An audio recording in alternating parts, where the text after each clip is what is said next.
Assalamualaikum warahmatullahi wabarakatuh. Waalaikumsalam warahmatullahi wabarakatuh. Alhamdulillah rabbil alamin.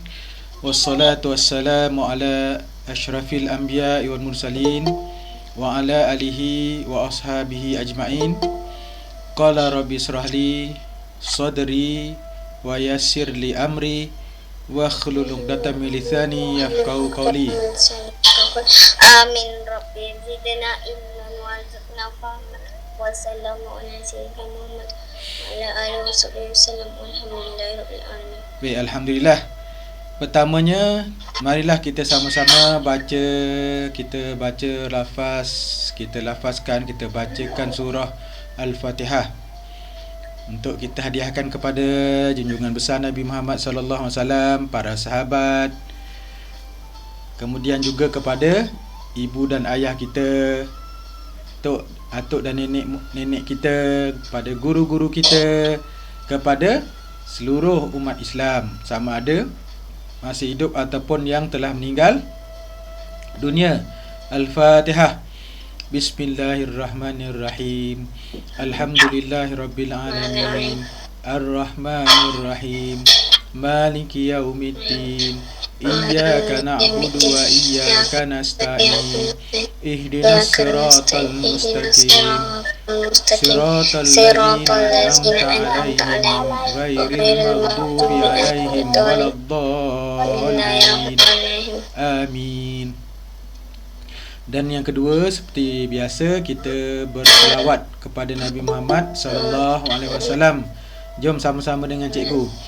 Sallallahu Rabbuna ala nuril mubin Ahmadal Mustafa Sayyidil Mursalin. Sallallahu Rabbuna ala nuril mubin Ahmadal Mustafa Sayyidil Mursalin wa ala alihi wa sahbihi ajma'in. Atau lafaz yang biasa kita sebut, Allahumma salli ala Muhammad. Sama-sama jom. Allahumma salli ala Sayyidina Muhammad. Sekali lagi. Allahumma salli ala Sayyidina Muhammad. Alhamdulillah. Semoga bacaan suratul Fatihah kita, juga selawat kita akan menjadikan kita sentiasa tenang, tenteram. Jadi pada hari ini, sebelum cikgu mula, cikgu nak ucapkan tahniah dulu kepada semua yang ada dekat di hadapan cikgu ni, di alam maya kita pagi ni. Cikgu ucapkan tahniah. Cikgu ucapkan tahniah pada semua, kerana pada hari ini anda telah pun, pada minggu baru ni, anda telah pun dari pagi tadi sampai sekarang bersama-sama dengan cikgu masing-masing. Betul tak? Okey. Alhamdulillah. Jadi seperti mana yang lepas cikgu selalu pesan, kalau hadir kelas PDPR tu jangan lupa apa? Tulis nama. Tulis nama agar kita tidak tertinggal dalam catatan itu. Kalau tak tulis nanti dikira tidak hadir. Baik. Pada hari ini cikgu nak bawa topik yang bertajuk Merdeka. Apa dia? Merdeka. Apa tajuk hari ni? Sebut. Merdeka. Merdeka diri. Tapi hari ni cikgu nak tambah depan tu, merdeka diri. Merdeka ni kan kita berada dalam bulan kemerdekaan. Kita sambut kemerdekaan negara kita. Negara kita telah merdeka pada tahun, siapa tahu? 1957. Apa maksudnya tu? Pada tahun 1957, di dataran di Melaka Hilir, pada waktu itu Perdana Menterinya ialah Tengku Abdul Rahman telah mengisytiharkan kemerdekaan negara kita dari penjajah. Negara kita telah dijajah lebih kurang 500 tahun. 500 tahun tu tempohnya panjang ke pendek ke macam mana? Tempohnya panjang. Kita manusia hidup pun, purata hidup pun 60, 70 tahun dah meninggal. Tapi 500 tahun kita dah dijajah. Dari bila tu? Dari zaman Portugis. Dari zaman Belanda. Pernah dengar tak Portugis? Portugal sana. Dia datang, dia berlayar.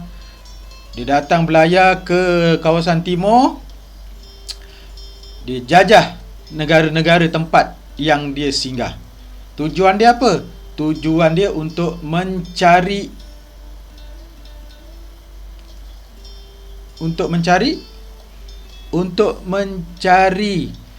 logam untuk industri mereka. Itu dikatakan begitulah. Dikatakan mereka menjelajah dunia untuk mencari barangan-barangan untuk memenuhi keperluan industri di Eropah. Itu mereka dakwaan mereka lah. Sampailah lepas Portugis, lepas tu Belanda, kemudian akhirnya sampailah Inggeris, kemudian Jepun, itulah negara-negara penjajah. Jadi pada 1957 kita telah merdeka. Kita telah bebas dari penjajahan. Itu penjajahan dari sudut fizikal. Negara kita dijajah, negara kita ditakbir oleh negara luar. Kemudian kita dah bebas, dan bila kita bebas, sebenarnya kita sedang berlawan dengan diri kita sendiri. Sama ada diri kita ni masih terjajah ataupun diri kita ni bebas. Terjajah ni ataupun merdeka ni, cikgu nak beritahu pada hari ini. Jadi pada hari ini topiknya ialah merdeka diri. Apa dia? Merdeka diri kita. Jadi apakah maksud merdeka diri ni? Apa yang kita nak bebaskan dari diri kita ni? Sebenarnya banyak topik-topik yang kita boleh bicarakan yang berkaitan dengan merdeka, yang berkaitan dengan diri kita ni. Tapi hari ni cikgu nak sentuh satu saja yang daripada banyak-banyak yang berkaitan merdeka tu. Merdeka daripada kesempitan dunia, contohnya kesempitan dunia ni kepada akhirat yang luas. Merdeka tu tidak jadikan diri kita ni kepada fokus kepada dunia saja, kerja saja. Itu pada topik-topik yang lain. Tapi kita sebagai seorang murid, seorang anak yang berusia dari umur 7 tahun, 8 tahun, 9 tahun, ada yang 6 tahun sekolah, ada yang 6 tahun prasekolah, 7 tahun darjah 1, 8 tahun darjah 2, 9 tahun darjah 3 ni apa maksud merdeka pada diri kita? Merdeka pada diri kita ni, seperti mana yang cikgu tunjukkan di slide tu ialah merdekakan diri kamu daripada sikap negatif, terutamanya sikap malas. Bahan yang cikgu sampaikan ini, cikgu sebarkan dari Majlis Guru Kaunseling. Majlis Guru Kaunseling ni dekat Keluang ni ada satu majlis namanya Majlis Guru Kaunseling. Jadi cikgu ni di dalam Majlis Guru Kaunseling daerah Keluang.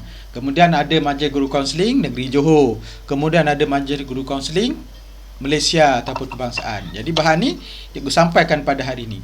Jadi merdekakan diri kamu daripada sikap apa? Sikap negatif. Sikap negatif ni sikap yang tak baik. Sikap yang tak baik, sifat yang sepatutnya kita kena jauhkan dari amalan diri kita. Sikap negatif ni banyak. Jadi salah satunya yang nak disebut dekat sini ialah merdekakan diri kamu dari sikap negatif, terutamanya sikap malas. Sikap apa dia? Malas. Malas ni dia perasaan dalam diri kita. Apa perasaan tu? Kalau kita macam nak mau buat satu perkara tu macam alah nanti dulu lah. Macam rasa macam tak lega je nak buat. Tu maksud malas. Ada sebenarnya tugasan, ada sebenarnya kerja. Kalau tak kerja pun macam mandi. Dah bangun tidur awal tadi pun rasanya malas, rasa nak gerak pergi mandi tu. Rasanya malas. Tu yang kita kena lawan dia. Kita kena merdeka daripada sikap malas tu. Jadi macam mana? Kalau kita bangun pagi, kalau ibu dah kejut, kita terus bingkas bangun, duduk dulu. Bila kita bangun pagi tu, duduk dulu. Jangan terus bangun, terus gerak. Duduk dulu, relax. Ambil masa 1 minit ke, ataupun 30 saat, ataupun 60 saat, relax dulu. Kita legakan diri kita dulu. Kita bernapas dulu. Kita buka mata kita elok-elok. Kita tengok kanan kiri supaya kita dah bersedia. Fikiran kita dah bersedia, otak kita dah bersedia. Tadi masa kita tidur, otak kita dalam keadaan di bawah sedar. Fikiran kita di bawah sedar. Kan, mula-mula kita tak tahu apa yang berlaku di sekeliling kita. Kemudian apabila kita dengar loceng ataupun kita dah, memang kita sedar sendiri, kita tengok jam, dah pukul 6. Kita tengok jam, kata kita duduk, relax dulu. Tenangkan fikiran dulu supaya fikiran kita, otak kita dah seimbang. Kemudian dah stabil. Terus saja pergi. Kat mana nak pergi? Pergi dapur ke, pergi bilik air ke, pergi yang tempat yang dekat, basuh tangan. Bangun tidur ni bangun basuh tangan. Kenapa? Itulah yang dalam hadis tersebut Nabi ajar, bangun tidur basuh tangan. Sebab masa tidur kita tak tahu tangan kita ni bergerak ke mana.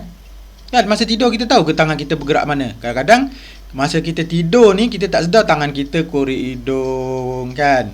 Lagi korek telinga, lagi tak tahu tangan kita terpegang apa masa tidur, kita tak sedar. Lepas tu lepas kita basuh tangan, kita buat apa selalu?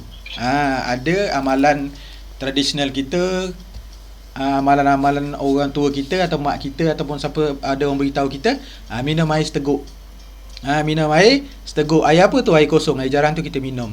Supaya kita minum dengan enzim yang ada dalam air liur kita ni, memudahkan urusan penghadaman kehidupan kita sehari. Lepas tu barulah kita pergi bilik air ke, kita nak mandi ke apa. Tu dia, merdekakan diri kita dari sikap malas. Malas nak mandi, malas nak apa? Malas nak kemas tempat bilik tidur. Malas apa? Malas nak letakkan baju dekat tempat dia bila kita dah buka tu. Malas nak mandi, malas nak gosok gigi. Lepas tu dah, kemudian apa lagi? Malas solat. Malas apa lagi? Malas belajar. Kan? Sedangkan tu adalah tugasan kita. Lagi malas apa lagi? Siapa boleh beritahu? Malas kemas rumah. Jadi semua tu malas. Kita pun, cikgu pun ada perasaan yang macam tu. Sebab itu adalah sifat pada diri kita. Kan? Termalas. Jadi, itu yang pertama. Malas untuk melakukan sesuatu pekerjaan ataupun tugasan ataupun rutin kita hari-hari. Rutin ni perkara yang selalu kita buat. Tu pun kita rasa malas. Jadi kita nak ubah. Kita nak, macam cikgu ni, nak ubah. Macam cikgu ni nak berubah. Macam kamu semua ni nak berubah. Biar jadi malas ditukar kepada rajin. Orang kata malas lawannya rajin. Jadi rajin. Rajin kemas, rajin mandi, rajin gosok gigi, rajin solat, rajin belajar, rajin buat kerja rumah. Tu dia, rajin. Daripada malas rajin. Yang kedua, merdeka diri dari pengaruh gejala negatif. Tadi tingkah laku. Ni gejala negatif. Apa dia? Yang tidak baik dan boleh merosakkan diri dan masa depan. Gejala negatif. Perkara-perkara yang negatif. Perbuatan-perbuatan yang negatif. Kan? Perbuatan malas. Tapi yang Kak sebut kat sini, kalau macam kita ni, kalau kita masih kanak-kanak ni, kalau gejala negatif apa? Menonton televisyen lama sangat, kuat sangat tengok TV, kuat sangat tengok kartun. Kartun-kartun dekat TV tu, komik-komik dalam TV tu yang hidup tu, yang ada bunyi tu. Kemudian apa lagi gejala yang lain? Dia dah pindah dah. Sekarang bukan orang, anak-anak kurang dah tengok TV, tapi dia tengok gadget. Gejala dalam gadget itu ada dark side, ada side-side yang gelap. Gelap ni macam mana? Gelap ni mewakili, kadang-kadang kan gelap ni mewakili kejahatan. Ada game biasa. Game biasa tu selalu kita main game-game biasa tu, Mobile Legend ke apa ke, kita tak kata Mobile Legend tu negatif, tapi kita yang jadi negatif sebab kita bermain Mobile tu terlalu lama sangat. Dari bangun tidur dah ketik gadget, tengok-tengok jam dah pukul 8. Nanti dululah. Main lagi. Tengok-tengok jam dah pukul 9. Tak apalah, nanti dululah nak mandi. Main dah pukul 10. Rupanya dah terlepas waktu PDPR. Tu dia.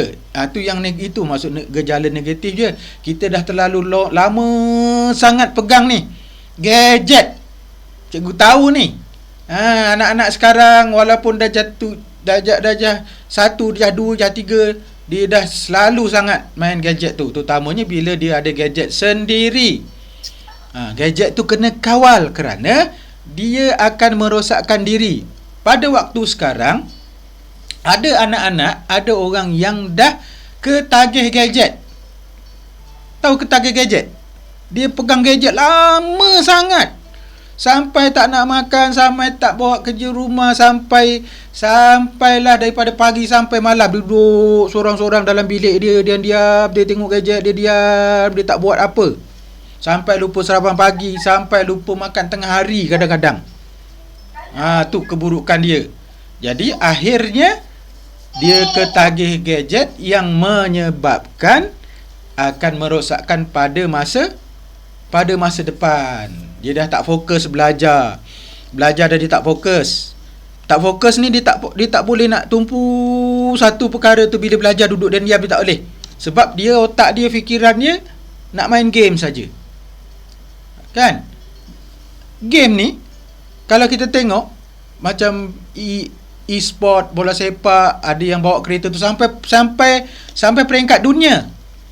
Tetapi itu peringkat lain. Kalau memang kita dah duduk dekat situ, memang kita nak terlibat dalam bidang tu, bolehlah. Tapi kita waktu kita masih belajar, bila masa kita masih belajar, kita kena fokus. Bukan tak boleh.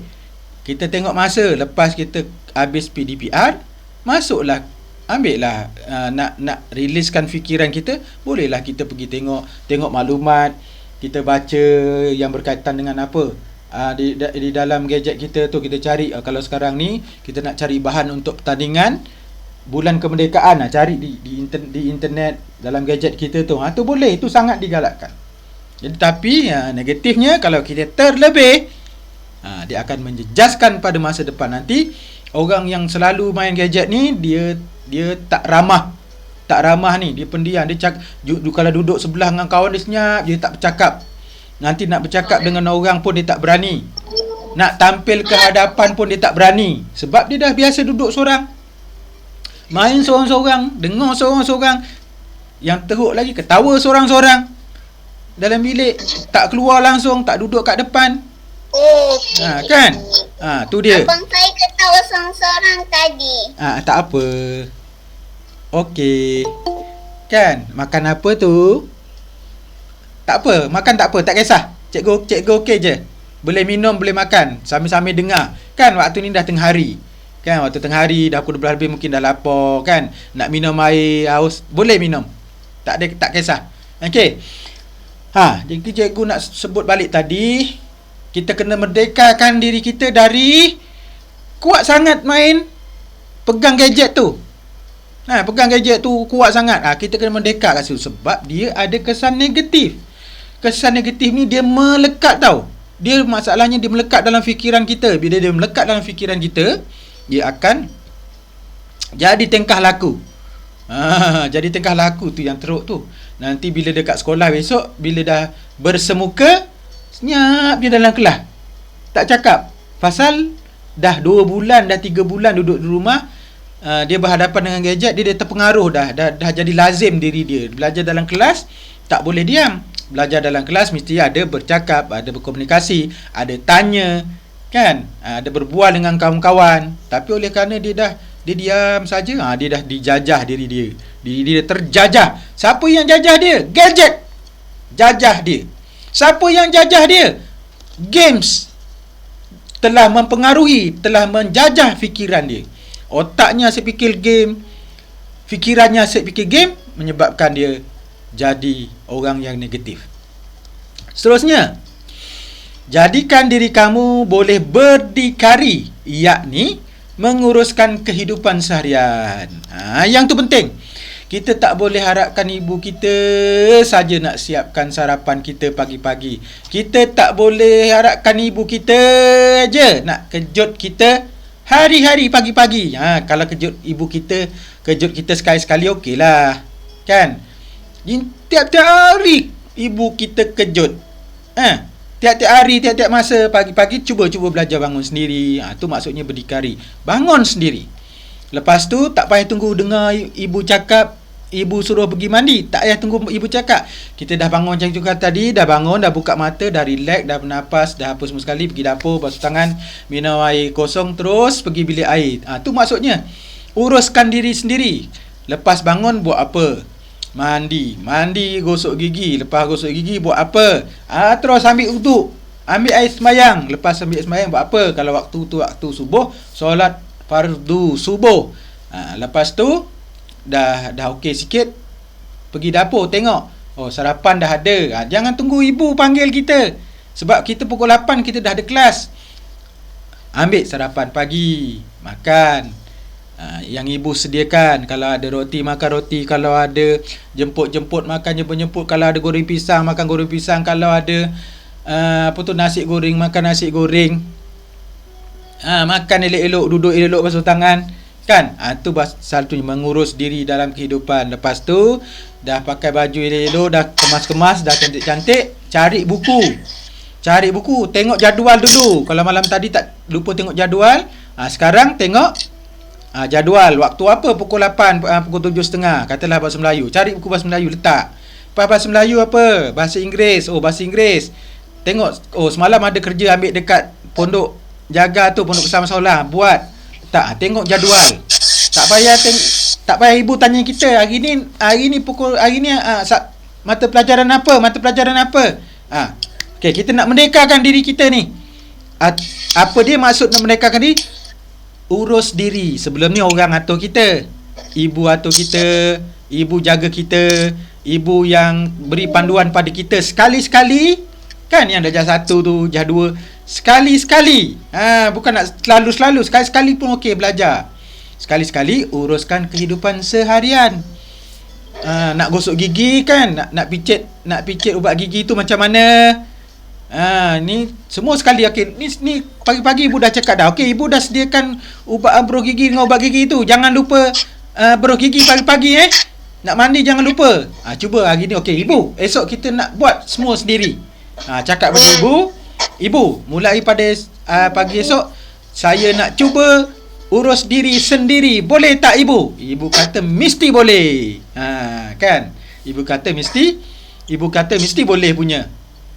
Okey? Jadi jadikan dalam tu fakta dia, jadikan diri kamu boleh berdikari. Berdikari, apa maksud berdikari? Berdikari ni dalam sosok bahasa tu buat benda kerja sendiri. Ya, betul. Buat kerja sendiri. Lagi apa lagi? Masak sendiri. Amboi, masak sendiri. Baju sendiri. Masak sendiri tu belum boleh masak, tapi tolong ibu masak boleh. Cari baju sendiri. Betul lagi? Cepat. Apa? Cepat, siapa tahu? Baca buku. Allah, baca buku memang baca buku sendiri. Cari buku sendiri. Jangan harap ibu kita carikan buku kita. Lagi? Siapa nak makan boleh sambil-sambil makan dengar. Boleh, tak ada hal. Makan berduduk. Apa tak dengar? Makan berduduk. Makan duduk. Ya, makan duduk, betul. Lagi? Makan kena duduk. Apa lagi nak buat sendiri? Cepat. Apa? Yang penting ialah mulai dari hari ini, cuba kita tanamkan diri kita, jadikan diri kita ini supaya boleh menguruskan diri kita sendiri yang asas-asas tu kan.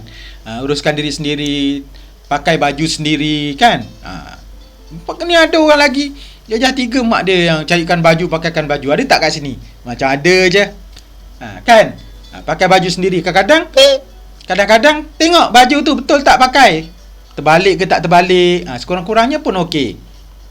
Kan? Tuala kita letak kat tempat dia. Lepas tu kita kemaskan tempat bilik tidur kita. Sebab kita ni cerita dekat rumah. Lepas tu kita tengok buku kita dekat mana, ambil buku kita semua sendiri. Okay. Kemudian asah pensel sendiri, asah pensel kita sendiri. Tapi bila asah pensel tu, hati-hati dengan, kalau gunakan pisau lah. Tapi sekarang tak guna pisau. Tapi bila kita dah asah pensel tu, sampah dia tu kena letak dekat tempat dia. Tu maksud dia. Kan, kalau ada sampah sikit-sikit dalam bilik kita tu, bersihkan. Jadi yang mustahaknya dapat belajar untuk menguruskan diri sendiri. Itu yang penting. Kalau tak dapat semua pun buat sikit sebab kita proses belajar. Itulah antara maksud merdeka diri kita. 1, merdekakan diri dari sikap yang malas. Yang kedua, merdekakan diri daripada gejala negatif tadi. Negatif tadi datang daripada mana? Gadget kita. Yang ketiga, jadikan diri kita boleh mengurus diri kita sendiri. Barulah kita jadi anak yang hebat. Anak yang mak ayah kita suka. Tentu mak ayah kita suka kalau kita boleh buat sendiri. Okay? Boleh buat sendiri, tak payah disebut, tak payah diarah, tak payah ditegur-tegur, tak payah dipaksa-paksa, dah boleh buat sendiri. Itulah sebenarnya sifat-sifat kemerdekaan yang perlu ada dalam diri kita. Kerana apa? Kita menghayati negara kita yang telah dijajah dulu. Dijajah dulu susah. Mak ayah kita susah, tok nenek kita susah. Tok nenek kepada nenek kita, atuk kita tu. Susah sangat. Tahun 1957, tahun 60-an, ada komunis, ada Jepun, nak makan tak macam kita, kena makan ubi, kena makan buah kena makan sagu, memang suka pada waktu tu. Kalau memang suka pada waktu tu, takut kalau pergi menoreh, takut ada komunis pada waktu itu, takut kena colek komunis, takut kena bunuh dengan komunis. Kemudian pada zaman Jepun pun macam tu juga. Kan? Pada waktu zaman Jepun pun macam tu juga. Okay? Kalau ada Jepun lalu, kalau tok nenek dulu, nenek dulu cikgu, nenek lagi. Atuk lagi. Susah pada masa tu. Terutamanya nak cari rezeki. Jadi mereka bukan sekadar jajah, tapi dia nak sebarkan apa yang mereka bawa kepada kita pada waktu itu. Dan kita bersyukur kita telah pun merdeka. Attention. Kita buat always be inspired. Sekali lagi, attention. Always Attention. Always be Attention. Always Inspired. Apa tu maksud dia? Kita mesti sentiasa ada inspirasi. Sebab inspirasi tu boleh jadikan kita gembira, semangat, kuat belajar, dan jadi orang rajin, dan yang berkaitan lah. Sebab kita nak merdekakan diri kita supaya kita jadi orang yang berjaya pada masa depan. Sekurang-kurangnya besok kita berjasa pada mak dan ayah kita. Jadi itulah 3 perkara yang cikgu nak sentuh pada tengah hari ini. Semoga kita bebas dari malas, jauh daripada gejala yang negatif, dan kita boleh berdikari. Usaha. Jadi setakat itu saja pertemuan kita pada tengah hari ini. Kita sudahi dengan kita baca tasbih kifarah. Subhanakallahumma wa bihamdika asyhadu an la ilaha illa anta astaghfiruka wa atubu ilaik. Bismillahirrahmanirrahim. Wal as innal insana lafil khus illal ladzina amanu wa amilus solihat wa tawasau bil haq wa tawasau bis sabr. Akhirnya kirim salam cikgu pada mak dengan ayah di rumah, dan tahniah kepada anak-anak murid cikgu yang berada di hadapan cikgu ni. Semoga semakin kuat, semakin ceria, semakin semangat, kuat belajar, rajin tolong mak dekat rumah. Assalamualaikum warahmatullahi wabarakatuh.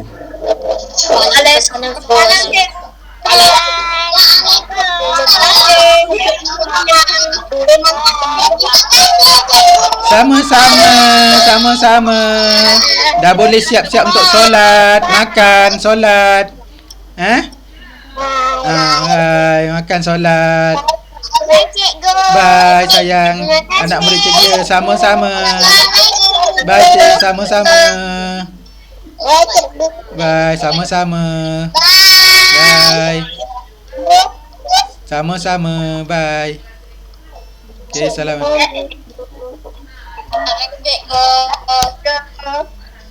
Bye.